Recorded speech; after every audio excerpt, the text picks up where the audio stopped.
Hey guys, welcome back to the channel. Welcome to another video. Today's video is going to be an all new news roundup. We've got some news stories to bring to you and talk about, and so on and so forth. We've got news regarding Aston Villa as they prepare for possible life after Jack Grealish.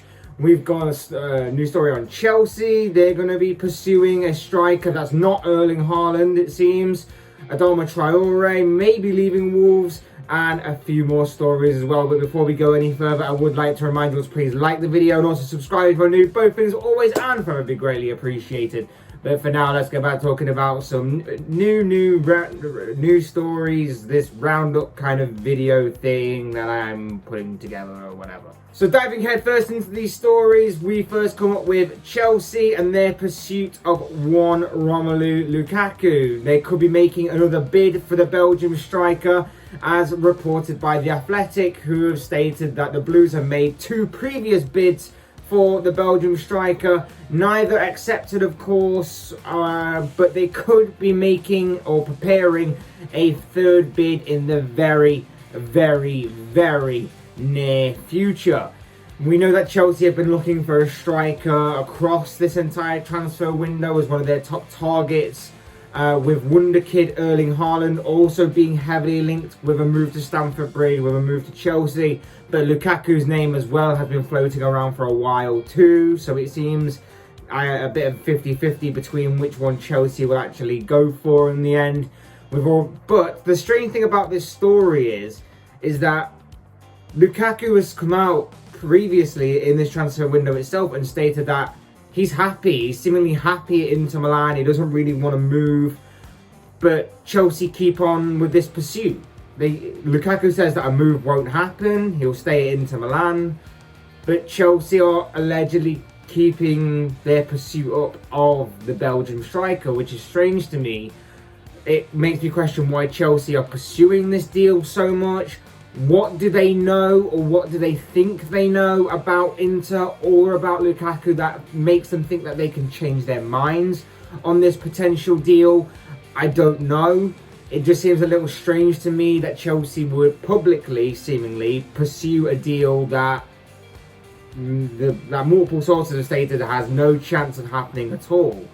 Strange to me. We know about Inter's financial issues. We know that they may be a little more open to selling certain players than others. A few days ago, of course, it was reported that they were open to selling Lautaro Martinez, another striker, at Inter Milan, with Arsenal supposedly interested in signing him. It's extremely unlikely that they're going to be selling both, and it seems that they will be more open to selling Martinez over Lukaku. So we wait and see. We wait and see where this move takes us. Our next story takes us to Wolves and their winger Adama Traore, who is allegedly drumming up a lot of interest from other Premier League clubs, it seems.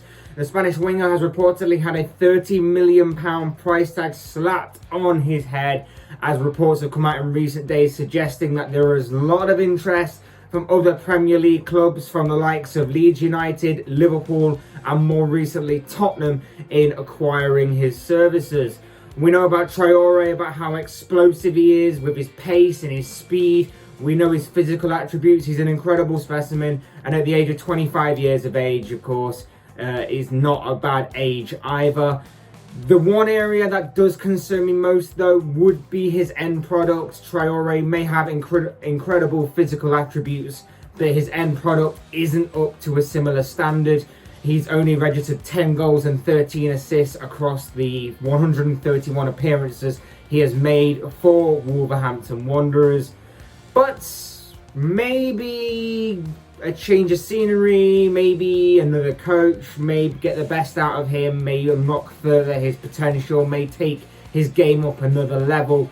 Maybe a move away somewhere new, maybe he can work on his end product there, make it better and can be improved upon. But of course, we'll have to wait and see what the future holds for one Adama Traore. Our next story takes us out of the transfer window, as PSG endured a losing start to the new French season, as they lost 1-0 to Lille in the French Super Cup. The Super Cup, which of course is the equivalent to England's Community Shield, acts as the traditional curtain raiser for a new season. brings together the winner of France's biggest domestic cup as well as the winner of the French league. And whilst PSG may have been without their two talisman in Kylian Mbappe and Neymar, they still put out a fairly strong and fairly experienced squad that would still be capable of winning most games.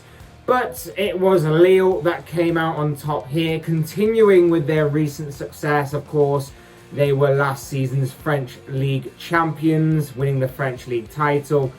And it just seems that they heap a bit more doom and gloom onto Pochettino. For Pochettino, it was another chance at a trophy lost. I think it's going to be a big season for PSG and Pochettino. I think with the business that PSG have done this season, they're expected to do big things, and not just in the French League as well, but in Europe and the Champions League. So they are going to be, there's going to be a lot of weight of expectation on their shoulders this season for sure.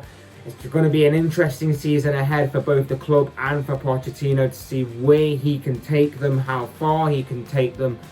So, yeah, PSG may be worth keeping an eye out for this season. For our next story, it may be a couple of days old, but I felt the need to include it here. It's regarding Aston Villa and the signing of Leon Bailey. This story definitely sprung into life over the past several days or so, as it's being reported that Aston Villa and Bayer Leverkusen have agreed a £30 million fee for the winger.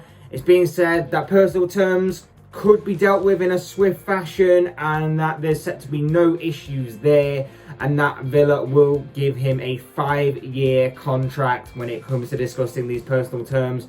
And assuming that everything is discussed and agreed to there, it seems that only a medical will then stand in their way of an official announcement being made that Leon Bailey will become an Aston Villa player. It really does seem like there's next to no issues when it comes to this deal, and that it is definitely going through, it seems, and that an official announcement is seemingly imminent.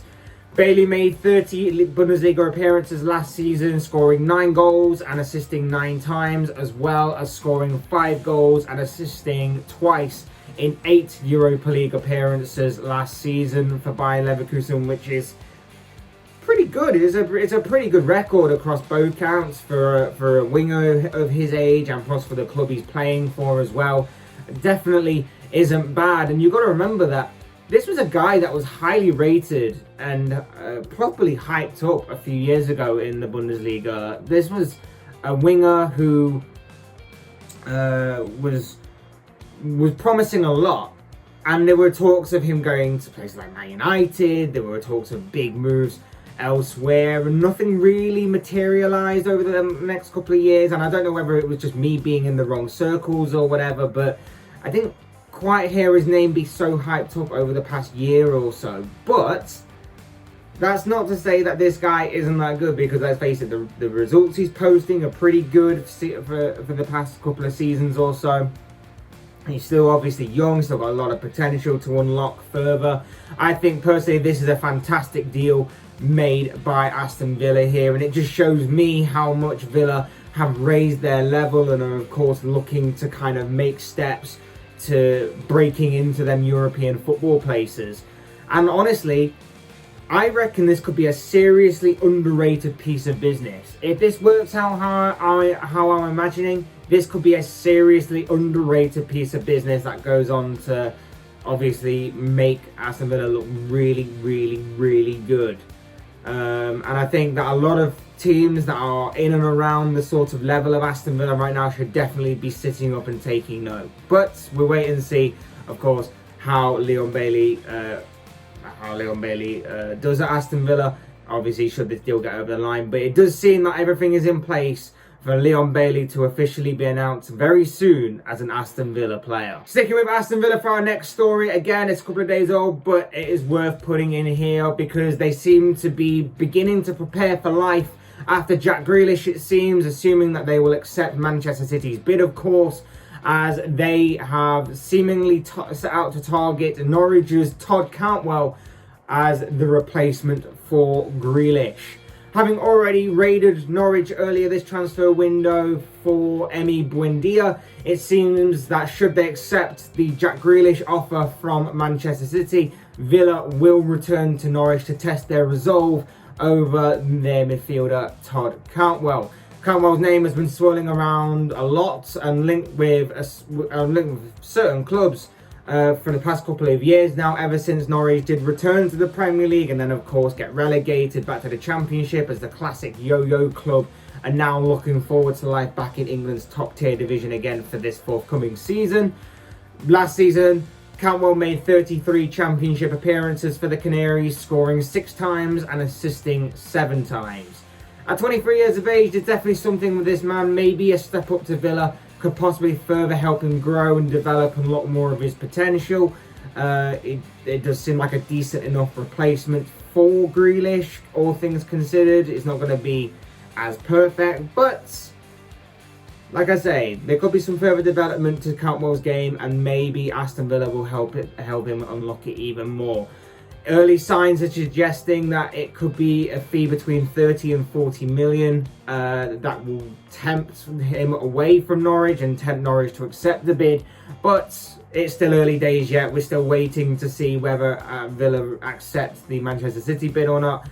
We'll wait and see what the future holds for Villa, Grealish, and of course Todd Cantwell. And finally, news on Manchester City, who have now seemingly fully awoken in this transfer window as they are looking to acquire a new left back. Alex Grimaldo of Benfica is said to be a top target of Pep Guardiola's side, with the reported asking price set at 30 million euros.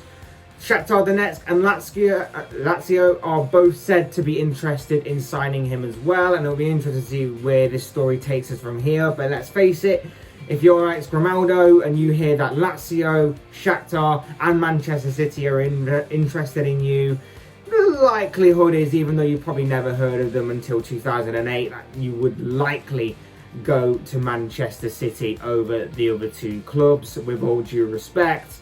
But City have always had this issue at left back, it seems. They've always had this issue where they've not managed to nail down a proper left back. They've managed to get it covered in certain points in certain seasons, whether it's using Fabian Delph there a few years ago, or Benjamin Mendy on the rare occasion that he's actually fit to play, or more recently, Alexander Zinchenko was the main man to be their left back. So it'll be interesting to see if they genuinely pursue this deal or go after someone else in a similar position. But it does seem that Pep Guardiola is targeting a new left back for Manchester City this summer. But of course, as I always say, these are just the thoughts, comments, opinions, predictions, whatever you want to call it, of this guy. I want to know what you guys think on any of these news stories that I've talked about, whether it's regarding Romelu Lukaku to Chelsea, Adama Traore leaving Wolves, the French curtain raiser, the French league curtain raiser that is the French League Super Cup, or however they call it,